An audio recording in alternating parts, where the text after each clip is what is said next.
工地鹰架重重压在汽车顶端，放眼望去，一整排6台汽车全都遭殃。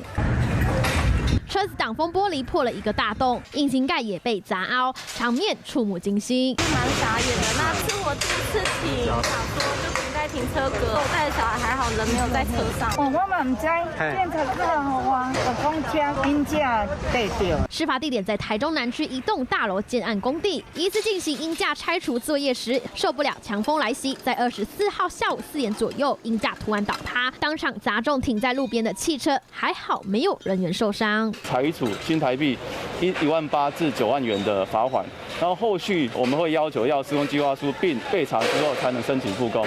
都发局已经对这处工地进行开罚，勒令停工。另外，劳检单位也派员前往调查，如果有违反职业安全卫生法，也将再开罚。华新闻林秀红、林辉台中报道。